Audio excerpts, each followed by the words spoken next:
Hello everyone, it's Angry Turtle and another episode of LFG podcast, Lazy Fit Gamer podcast, and I choose a topic for today. Our body is incredibly smart, changed my mind. And the reason for that is that basically a year ago when I was starting my journey and I was exploring all the topics on the internet, how to lose weight, how to fix your health, it's basically was going over it like you need to fight your own body. That was general idea. You crave carbs, you need to cut carbs to zero. No carbohydrates for you. Or very popular move, calories in, calories out. Move more, eat less. Sounds simple, but doesn't work. Like, sounds really simple, but makes you incredibly hungry and you really want to eat more, and then it makes you tired and you want to move less. And they take you opposite. Then that's another thing. Like, everything seems to be built around this fight against your own body. Okay, you have no power to move more. Eat those supplements that will stimulate you to move more. Use this app to directly count your calories because your hunger is pushing you to eat too much. And it cannot be more wrong than that. That's what I discovered on my journey so far. It cannot be more wrong than that. It is not like it. I did a lot of tests on myself, a lot of experiments, and I figure out it's not true. And what is even more interesting, regardless, if you believe in creation or evolution, in both of those cases, it still points into the direction that our body supposed to be smart. Because if you do believe in evolution, therefore, over the millions upon millions of years, our body developed to adapt to all possible scenarios we live in and improve. Evolution is about incremental improvement, step by step, a little bit better, with every new generation. Or, if you are on the creation side, you've been created into like this perfect being that's supposed to work optimally by design, by someone with incredible power to design life. Therefore, either way we go, our body is supposed to be smart. Then the question is, why is it looking like it is not? That's what I was investigating. And let me say hello to people in the chat already. Good evening, Derek Snelling, Unexpected Outcome, Lauren in Wasteland, and Ginger J. Nice to see you in here. Nice to see you in the chat. Of course, I do welcome your input if you want to agree, disagree, or express any other of your opinions. But basically, this is a topic I want to continue. And now, you probably noticed this trend in my videos that I did on the channel already, that I now totally tend into the direction of our body being smart, and the problem must be something else than our body being dumb. And that's main reason move more, eat less does not work, even though by simple stuff like it's supposed to. If you take a rule of thermodynamic, you move more, you expend more calories, you eat less, therefore you provide less fuel. Your body will be forced to burn fat, to burn the supplies. And it is true. The problem is with the word forced. If you try to force something, it will not be nice, it will not be pleasant.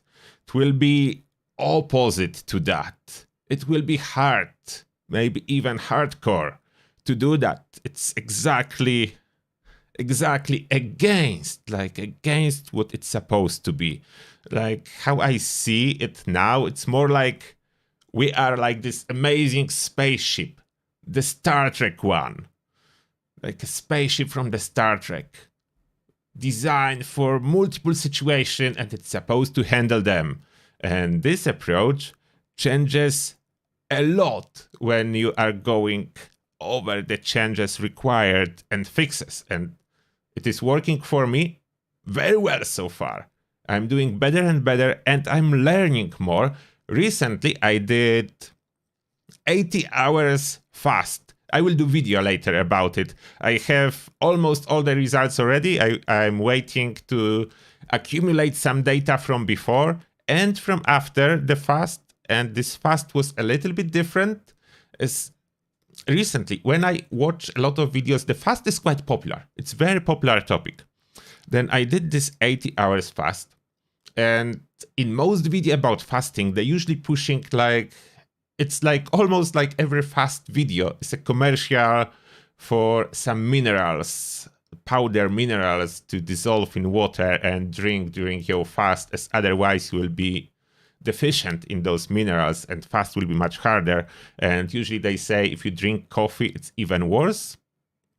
Then you know how your third will react when I see it, like hold my beer.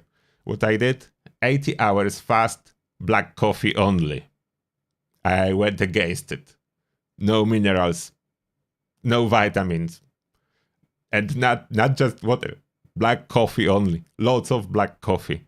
And against the trend, like usually you will as well see that people that are fasting are trying to conserve energy. I went opposite. I did my best to increase expenditure of energy, be slightly more active than I'm normally. That's what I did. More active instead of less active.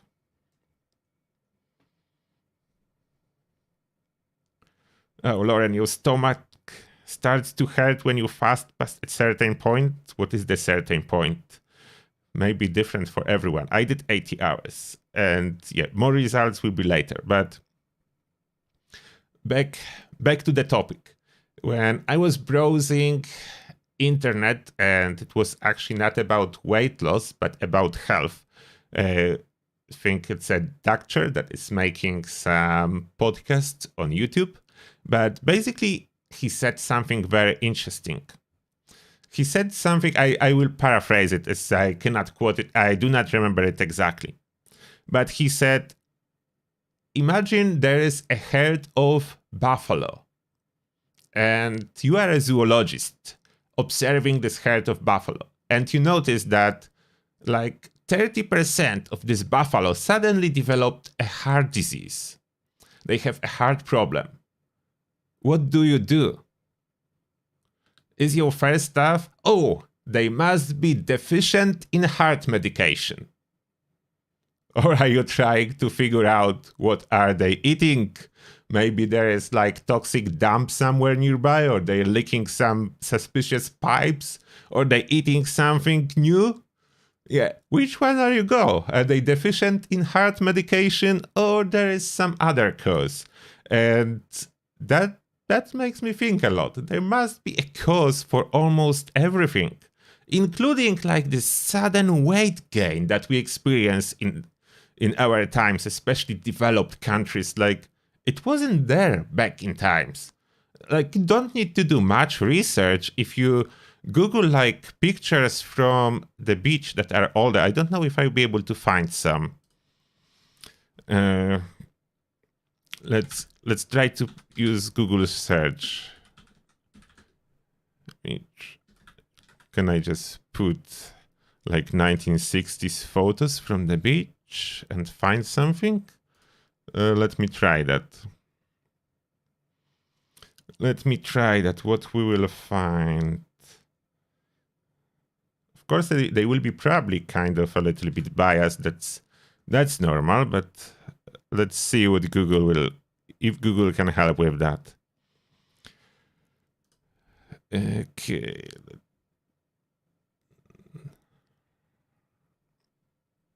Let me try to find this one. I want to show it. Yep. Okay. Got it. Okay. Those are the pictures from the search. I choose Miami Beach, because it's popular. 1960, that's what I input. Where we have some people, there are people.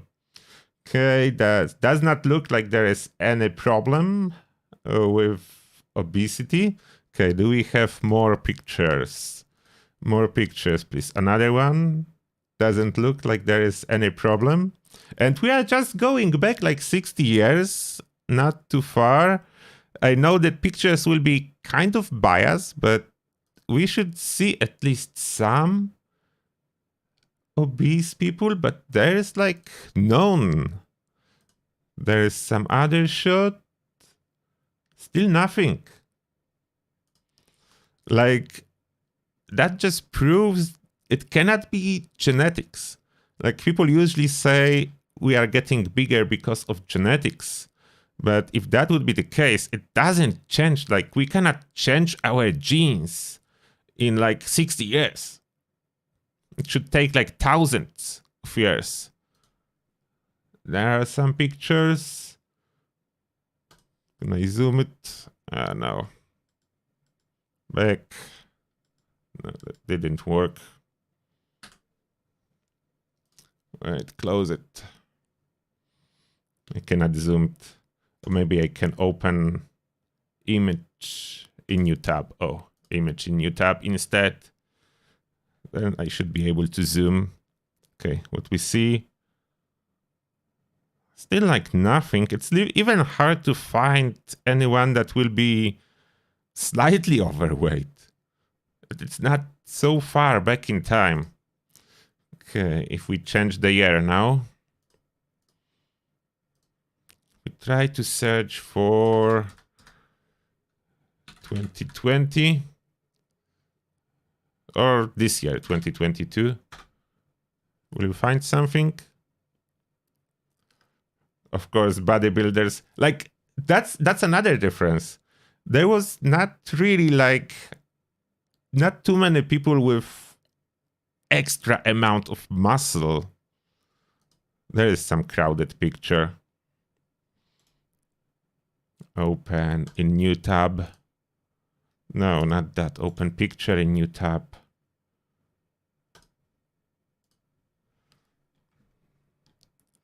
We zoom in. Yeah, that's a different story. We can already see dad bods. And those are the young people still. It's not hard to find now the mix. And this is a Miami Beach where people usually go there if they look really good. And there's a lot of trend for fitness and push for fitness. Yeah, that's a different story already.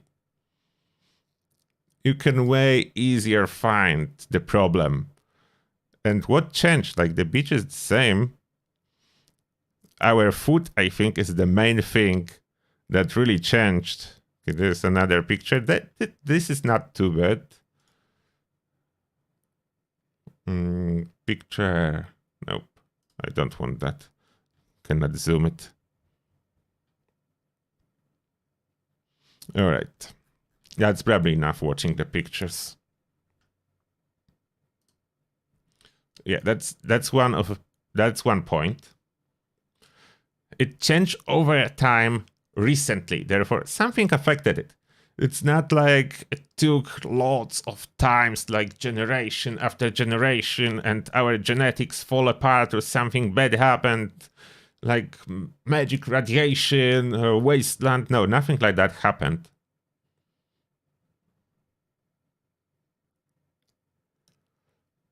Yes, Andrew, yeah, exactly. Cutting certain foods, I disagree with. Like, if we really crave some certain food groups, it's very unlikely that our body is so dumb that wants us to eat stuff that is not unhealthy, with some exceptions. With some exceptions, like big tech, what is going on, we develop food that is kind of cheating us. That's what I noticed.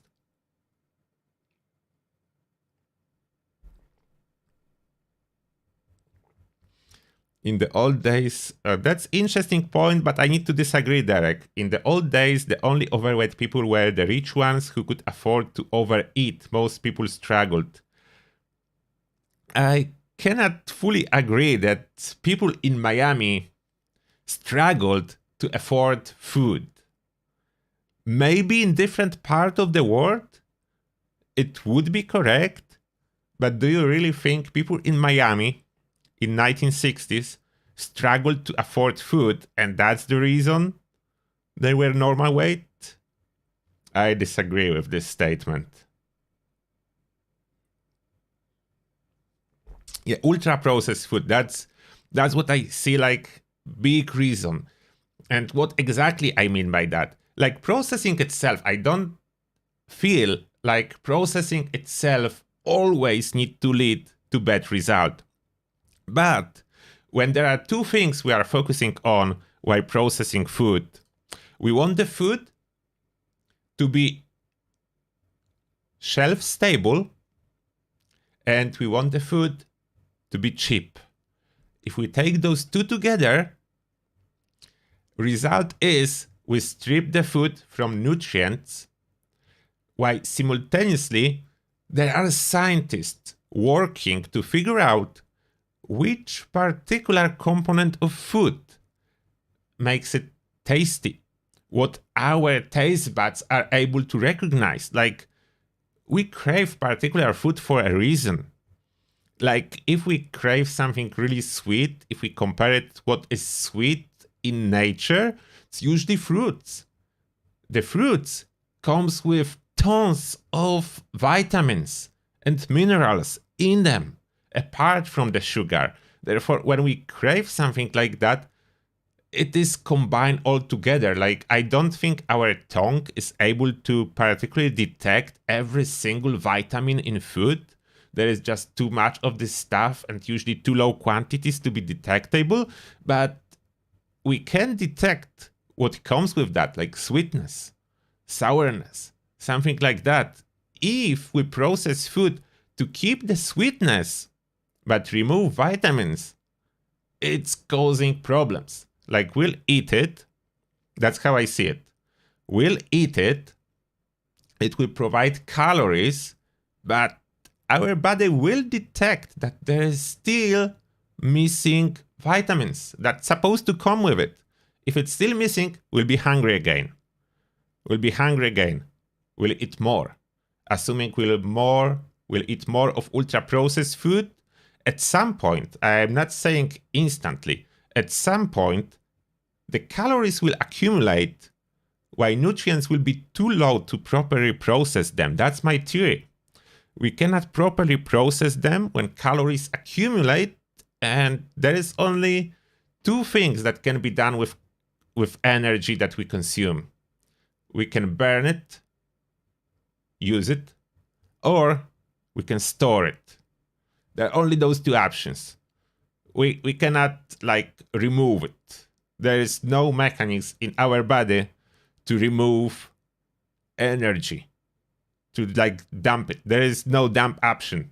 We cannot get rid of it in any other way. This is logical because it would be in any normal situation, it would be like stupid and pointless. Why would you get rid of the supply of energy? Why would you get rid of fuel? It's not logical. That's why we don't have such a mechanism to get rid of fuel. And let me take a look on the chart. Yeah, artificial ingredients, mass production of things to make profit. More smokers back then, maybe. No, that doesn't explain it.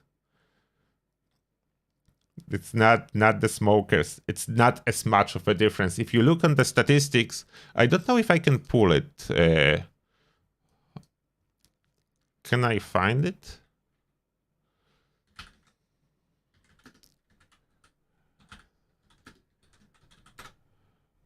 Can I quickly find it? Like any graph showing how it's changing over the years. No, I don't want murder rates. I want obesity rates. Why is it so hard, Google? I'm looking for a very specific thing. Okay, see some, but I want wider. wide range. Oh, there is something, I think. Let me see. Oh, there is something.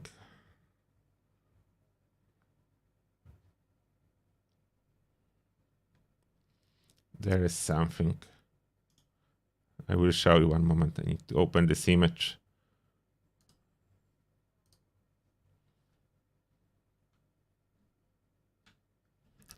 I found one that is 1975 to 2016, and this trend is going up. I saw somewhere that for current year it should go to 40. Then if we extend it, we are at about 40% now. Starting 1975, it was around 10. If we take a look on the smoking, it didn't change so much. Like, number of smokers dropped, but it's very insignificant compared to that. Not such a huge difference. And if we scroll left, this is like this line continue from almost normal weight to higher and higher and on more mass scale. Then it's not like exception, it is a rule. It goes year by year, higher and higher. And it's not just slight overweight. It's counting as obese, it's BMI over 30. I was there. I was there at BMI over 30 a year ago. Now I'm happily around 25. Then that's a big difference. So you can see it's not such a small difference. It's not small at all. It is really clear and fast growing trend. And it is aligned with processed foods, but we could process food in the way it doesn't strip it with all the nutrients. It's just not profitable. If you leave lots of nutrients in food, it's harder to keep it shelf stable. It will spoil faster, as bacteria need those nutrients too. If you strip all those nutrients, leave, let's say, just carbohydrates like sugar, it's really hard to bite. Even for bacteria and microorganisms, then it's not human-specific problem. If we strip those nutrients, it's worse for every living organism, which is interesting.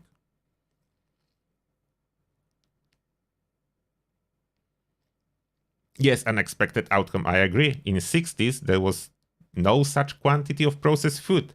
I saw a program a while ago that was showcasing basically how the shopping list looks like and how much processed food we are buying now compared to what was happening like 50 years ago, how much fresh produce was purchased compared to processed, that was just addition, versus now like fresh ones are like addition to highly processed products. And I noticed as well the trend is now like no one really focus on the point. It's like shifting between fat is bad and carbohydrates are bad. Everyone is looking for something to blame. This one ingredient, this one magical thing causing the problem. When I don't think it is that. I don't think there is one magical thing. It's combination of all those factors. Especially that seems like our body is capable of handling quite a lot before we are reaching the breaking point. Of course, there are some, like I do not say there is never the case, there are some diseases, some genetic problems that some people have that are causing obesity. They were present in the past. Even if we scroll down 80, 100 years, there was always someone with a serious problem, and it was not fault of the food, it was fault of something else. But it will be like a minority compared to, I think, the biggest problem now, then the ultra processed stuff in the wrong way. And even though our body is smart and is trying to handle that, we are not helping. We are actually actively working against it and advise calories in, calories out. move more, eat less. Counterproductive advice is not helping anyone, even though it's true. And I did some tests on myself. I will just quickly mention that. I was using a tracker for the calories to see how this will work. And I experimented with different food intake level compared to what combined with Apple Watch, and the app was showing my consumption of calories is. And one of the very surprising results of that, changing calories in some range does not result in any change in my body fat, in my weight. Nothing. There is like plus minus 1k calories range that does nothing. Like, our body is so incredibly smart in regulating our processing of the energy and calories that as long as we provide the basic micronutrients, there is really nothing changing. It's homeostasis, nothing changing. And if you think more about that, like, we always think about regulating calories by ourselves. When do you think the same about your oxygen intake? Like, do you think that, oh, maybe I should breathe more? Or am I breathing too much air? What's my oxygen level? Should I use Apple Watch constantly to check my oxygen level? If I go to a doctor and I say, my oxygen is low, doctor will check it, and let's say my oxygen is low, it's suspicious. What will be the recommendation? Can you please try breathing more? That would be hilarious. None of the doctors would say it. Can you try breathing more because your oxygen is low? Everyone would be, oh, there's something wrong with you. We need to figure out what's causing that. But if we are gaining weight and body fat in an uncontrolled way, everyone will just say, oh, you need to move more and eat less. And that's the solution, like saying, oh, you need to breathe more. You need more oxygen. You really should start breathing more. You're not breathing enough. You can lose your consciousness if you don't start breathing more. That's not how it's supposed to work. That's what's very disappointing, that so much advice is around it, like forcefully controlling our calorie intake, like it's all the case.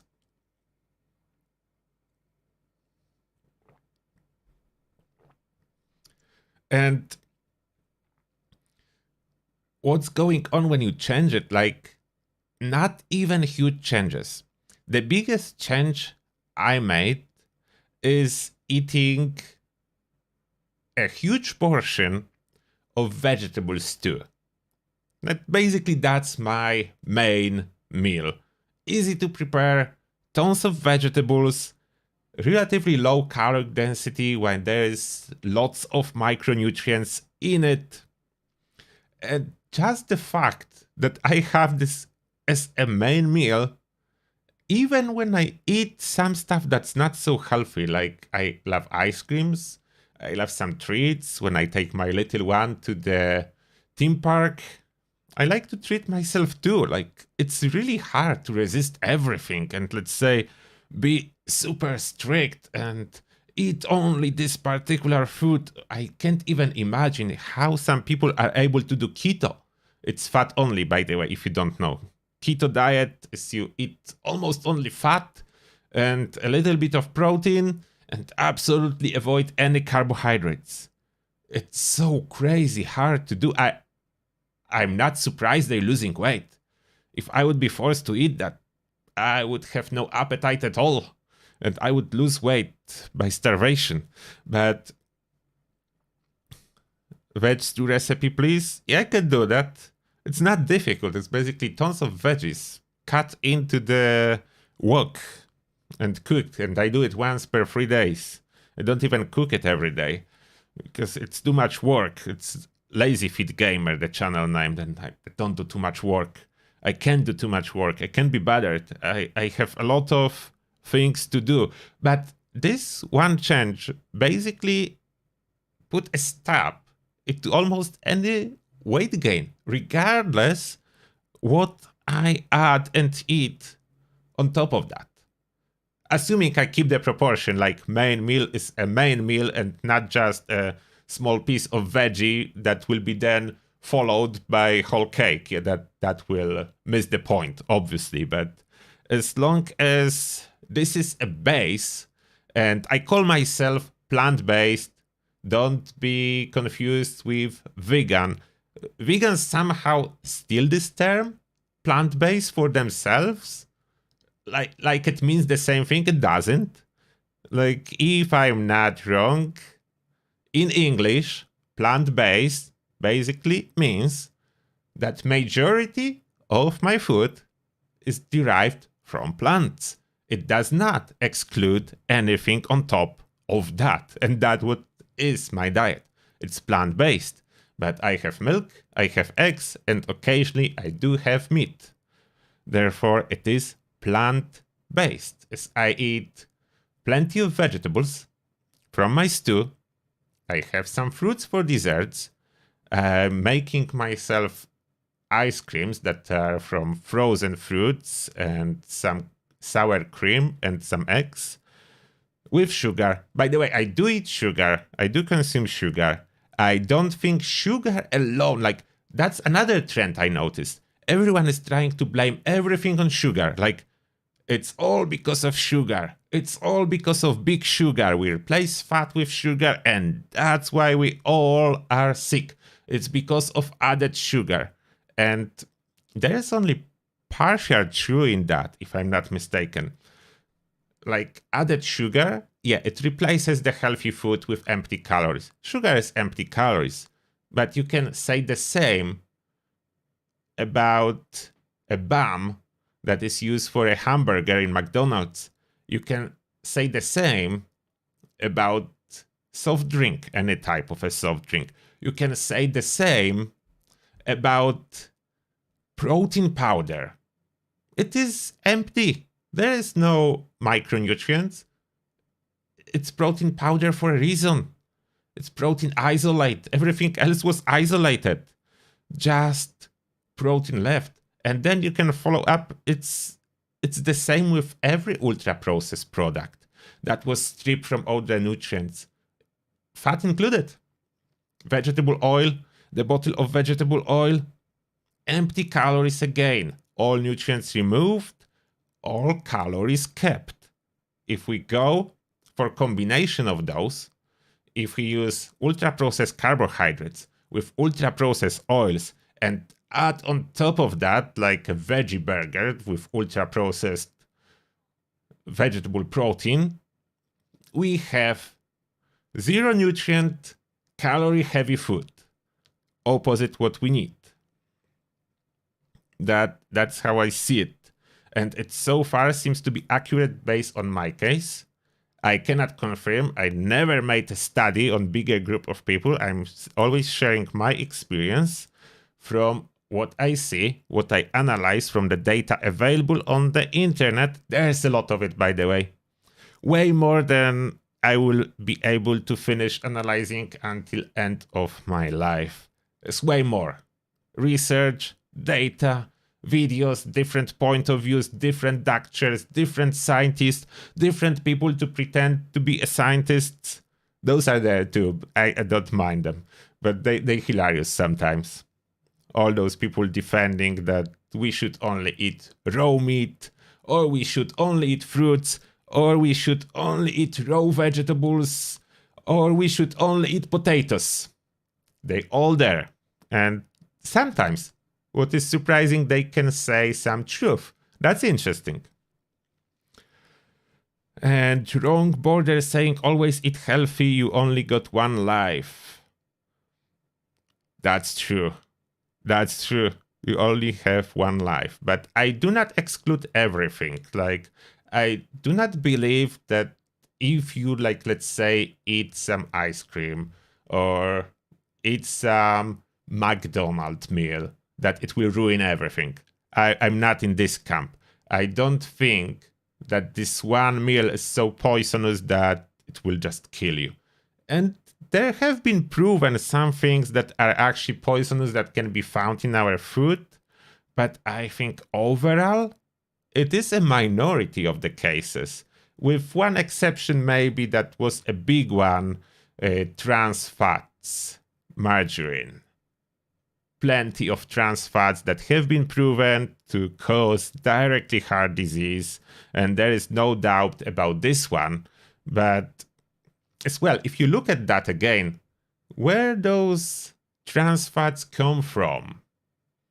Is there any plant producing them? No. Is there any animal producing trans fats? No. They all came from chemical plants producing margarine. And we can quite safely assume food coming directly from chemical plant is not the best for our health. I think that can be safely said.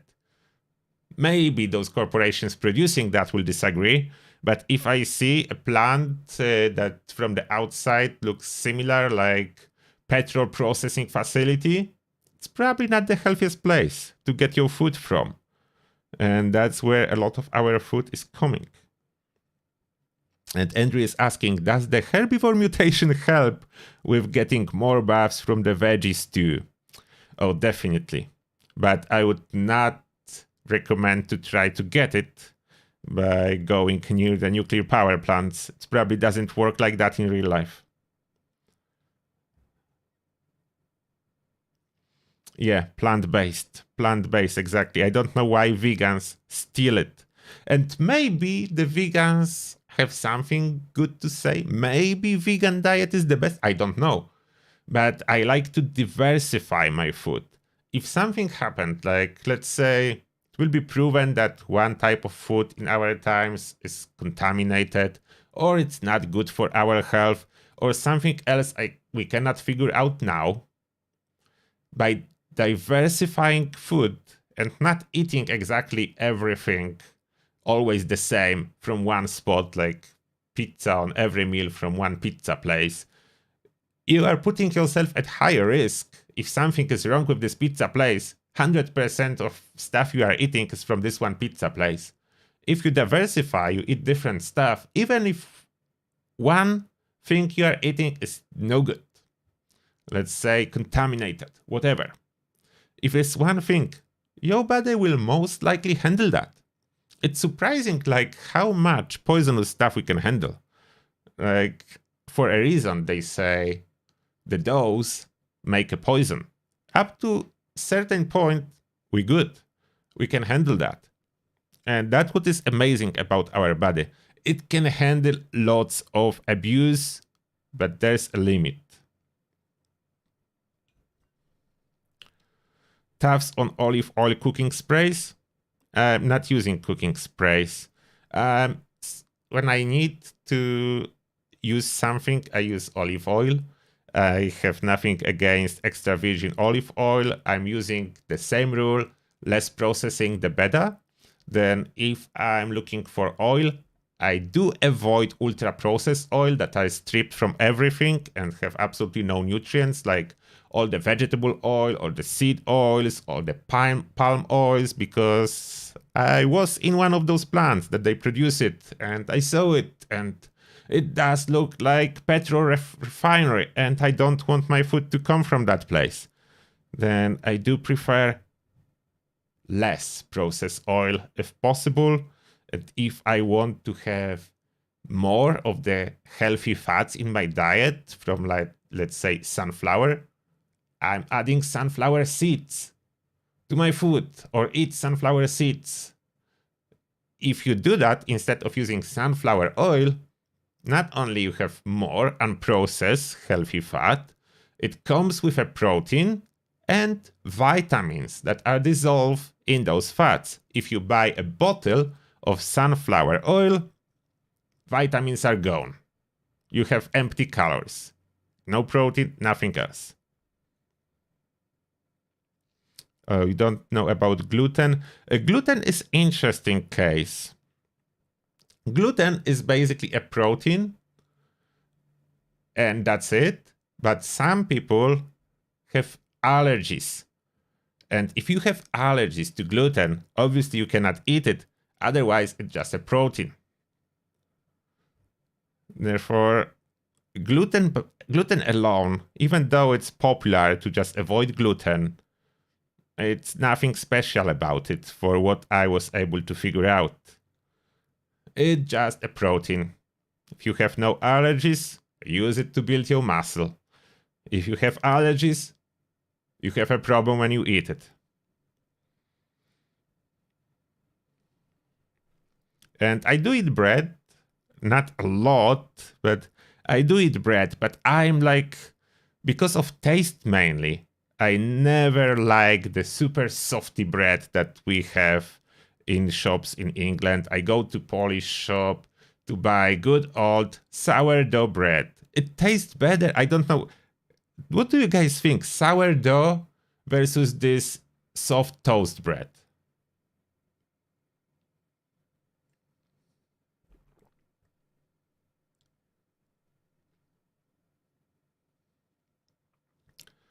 When you feel bloated after a meal, it's probably gluten. It can be, not necessary.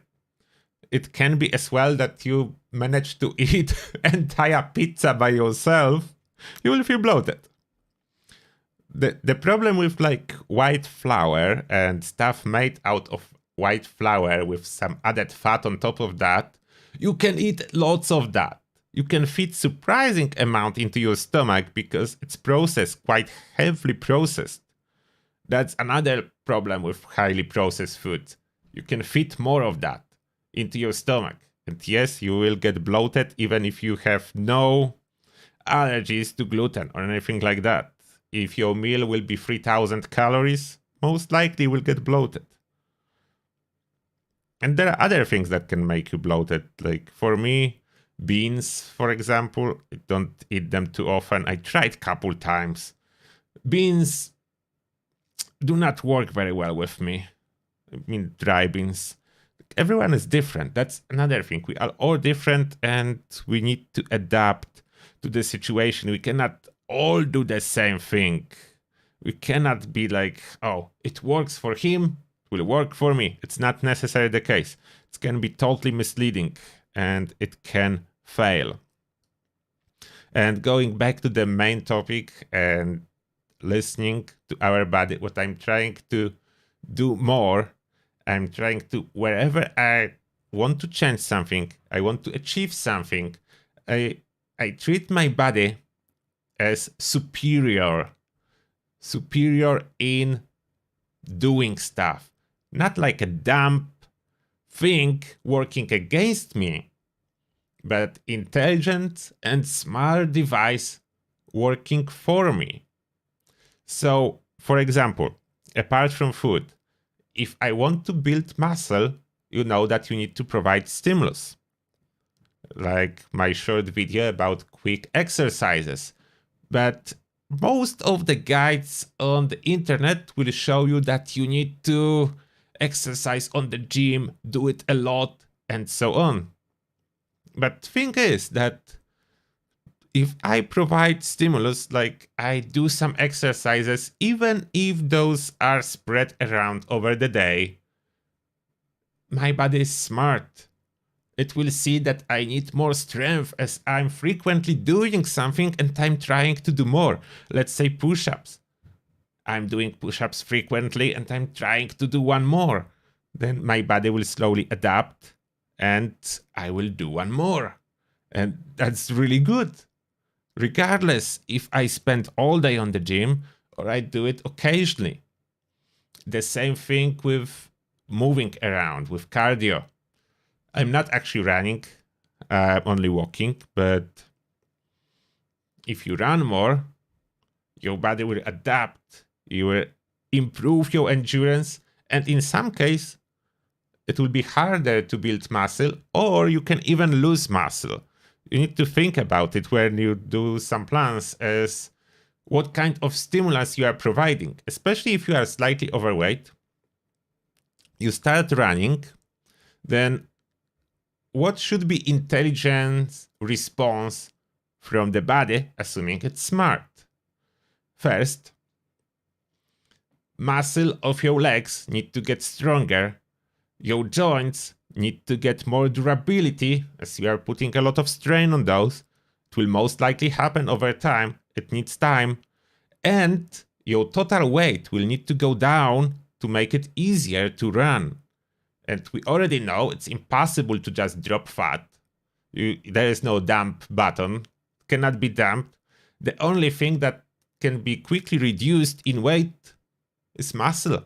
If you are not using your upper body muscle and you start running a lot, those muscle will definitely get reduced to help your legs carry this weight, as muscle surprisingly do not have much of the calories in them, can be easily rebuilt for lighter version.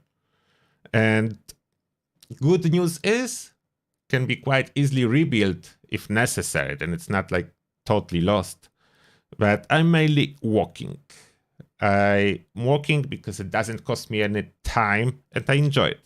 Like I walk to the shop, I walk back from the shop, I leave the car alone. It provides me some extra movement. And it's enough to actually improve a lot in my condition, cardio-wise. And Lauren Weston is saying, I just walk 30 minutes to an hour every day and a short bike ride. Yeah, that's awesome. That's awesome. That will definitely help. I do absolutely agree with that.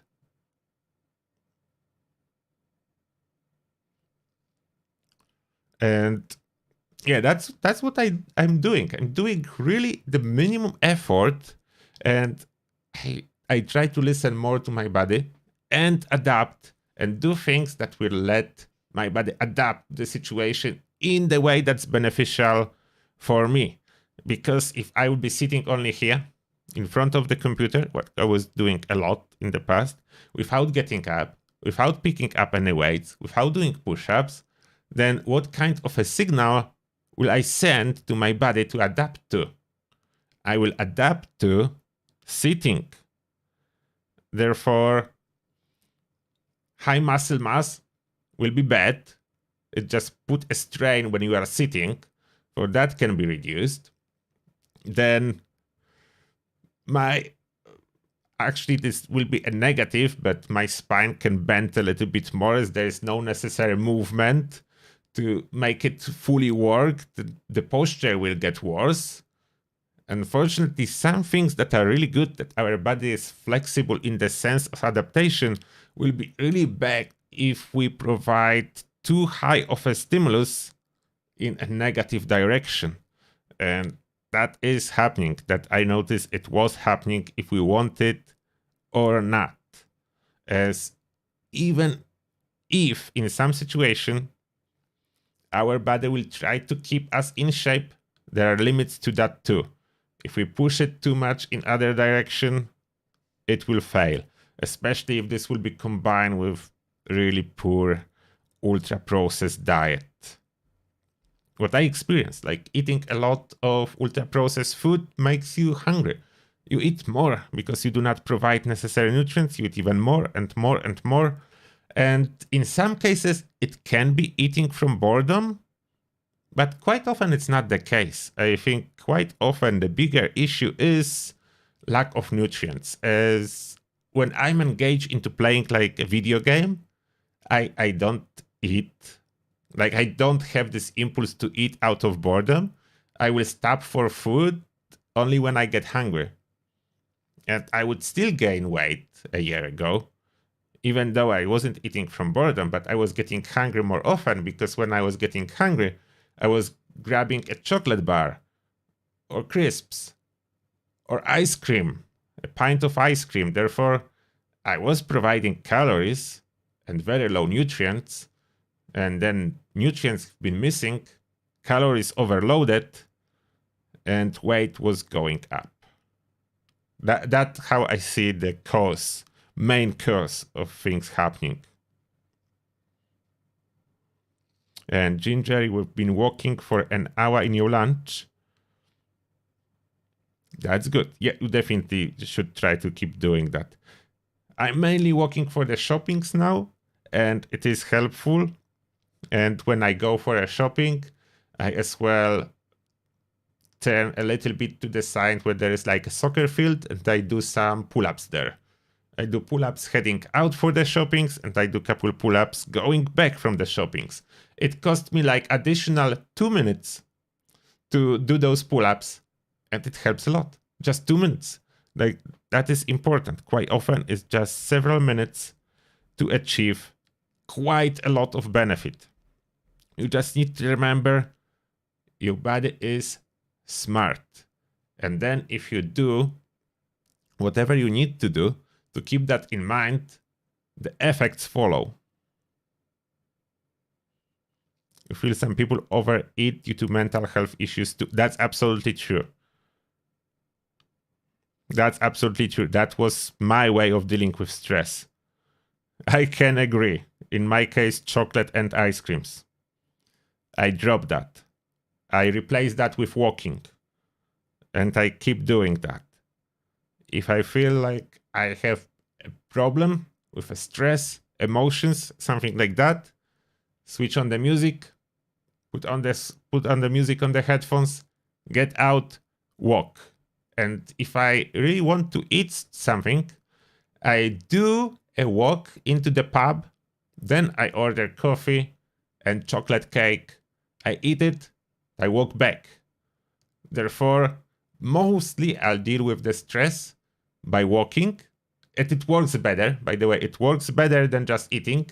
And then I have a chocolate cake, but it is when I reach the destination, as a reward for myself. I reward myself, then I walk back. Do I take vitamins every day? No. Because I was doing that, but now I have my vegetable stew. It does have all the vitamins, even better than the ones from the pill. Those are my vitamins. Vegetable stew is my vitamins. Yeah, that's my main theory. That excess hunger is byproduct of our body craving nutrients that we do not provide. That's my main theory. Is it accurate or is it wrong? It's really hard to test, but it works for me so far.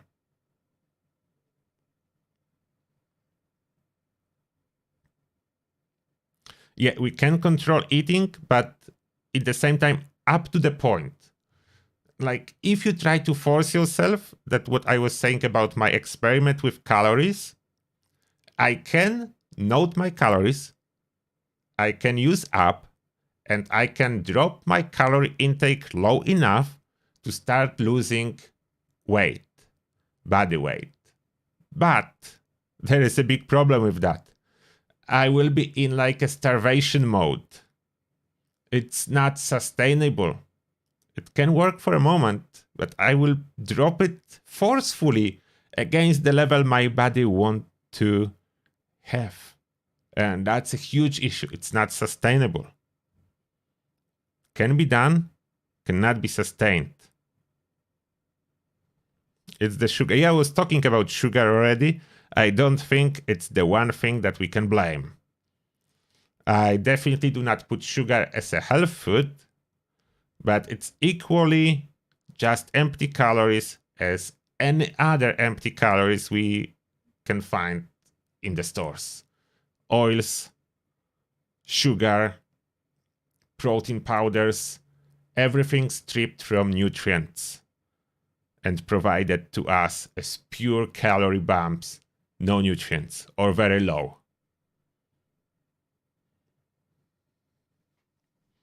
I didn't cut out sugar. I certainly do not eat sugar as my main source of energy, but sugar is in my diet, as I like tasty food. I will add sugar myself to make food more tasty. Like, I cannot imagine ice cream without sugar, and I love ice creams. You could try replace some things with fruits, but there's a moment it will not be so tasty. There's a moment it will not be so tasty. Like, imagine Mr. Whippy ice cream. without added sugar. How will it taste? Like a milk that's frozen. It's not necessarily such a good experience. And trying to rob yourself from all the pleasures, I don't see myself doing that. I'm lazy fit gamer. I'm not hardcore fit gamer. I'm lazy fit gamer, therefore I am not doing that. I am not cutting completely on sugar. I want to enjoy myself from time to time. The same like I didn't cut off alcohol. I'm not alcoholic. I don't drink all the time. But on the weekend, I will have a beer. If I stop in the pub, I will have a pint. I will drink it. Even though alcohol is not needed, it's not beneficial. You don't need to. It's empty calories, the same as sugar. Like alcohol do contain calories. Not everyone knows that. There are calories. It's about the same calories as sugar. Like one beer will be like 200 calories, 1 pint over 200 calories from 1 pint of beer. There is no sugar added. It's not sweet. It's alcohol, contains calories.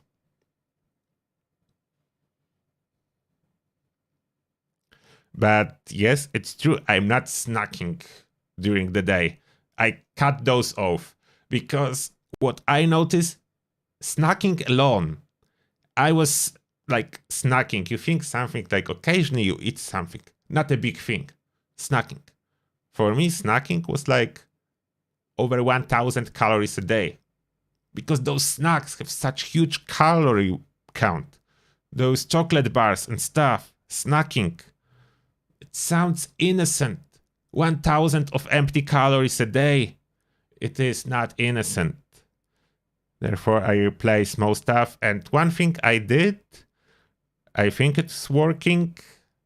I will not give my head for that, but seems to be working nice for me.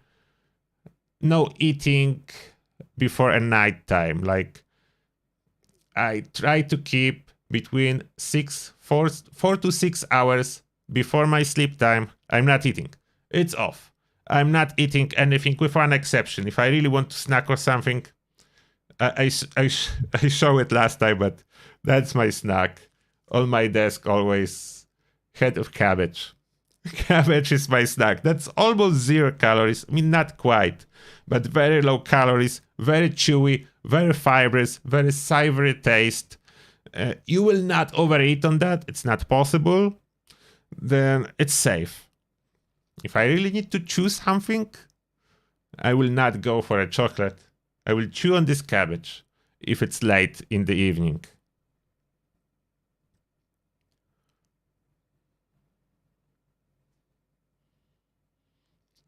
Oh, if you have plenty of food allergies, yeah, that's tough then. Yeah, sugarless ice cream is terrible. I'm not touching this stuff either. I would rather have occasional ice cream with sugar and how it's supposed to be than everyday sugarless ice cream. I would rather have once a week proper one than everyday sugarless one. And I'm still not certain if sugar replacement are safe. There is so many mixed articles on that. I have no idea. And because I have no idea, I try to minimize amount of sugar replacement in my diet. Not because I think they are necessarily harmful, I just don't know. If I don't know, I don't want to take a risk.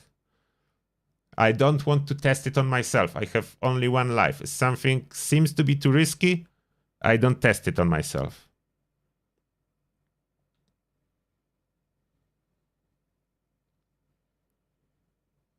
Yeah, cabbage always lying around. I need to do video about cabbage one day. Like it's such a perfect snack because it can lie on your desk. Nothing happened to it. It lasts quite a long time. You don't need to keep it in fridge. And it's full of vitamins on top of that. Sugar is way better than corn syrup. It is possible because corn do not contain any sweet syrup in that. There is no sugar in corn. If we are making sugar from corn, it comes from the factory. I'm usually suspicious about food that is coming from a factory or from a chemical plant. At least like a table sugar that is extracted from sugarcane or from the root vegetables that are actually containing this sugar, and we just extract it, then it's ultra processed food but extracted from something, comparing to corn syrup that is achieved by chemical reaction, because corn do not contain any syrup. What if your cabbage rolls on the floor? Don't roll it on the floor.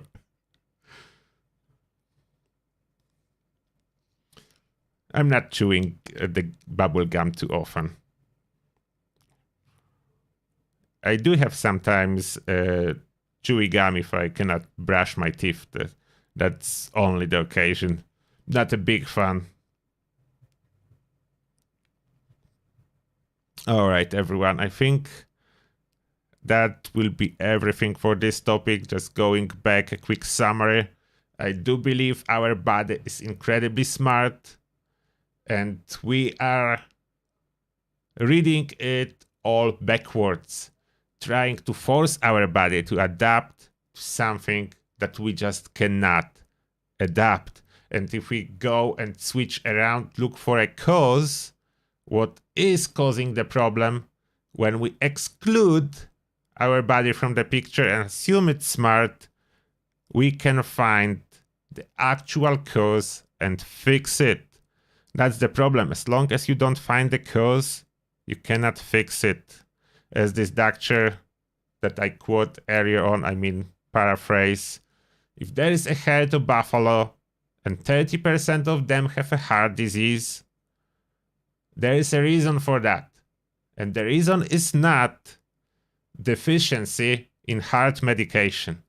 Like in our times, everyone is trying to forcefully teach us that our health problems are deficiencies in medications.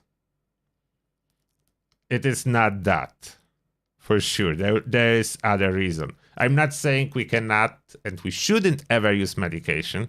Sometimes we need to, but that's not the reason. Frying cabbage seems to defeat the purpose. Why would you fry the cabbage? It's perfect raw. It's a snack. You shouldn't cook your snack. It's a desk snack. It needs to be raw. How long do you think cooked cabbage will sit on your desk before it spoils? I can tell you not long. When raw cabbage is sitting here for a week and it's fine. I'm still laughing about the cabbage. Cabbage is a perfect snack. Need to do the video one day. I need to do the video first about my 80 hours fast, as I learned so much from it and there were some unexpected results. Then stay tuned for that. The full update, what I learned and my observation will be on the channel when I put it together. And now thank you a lot to every single one of you for joining this podcast. If you are watching it after the fact, please drop a comment with your findings in the topic. They are always all welcome. I read those and I adapt if needed. My knowledge is evolving and my understanding of things is evolving. I'm sharing it with you and I hope it will help you. I'm not saying that I know everything because I don't. I'm just sharing my current understanding. And that being said, thank you a lot for watching and see you in the next one. Turtle out. Bye.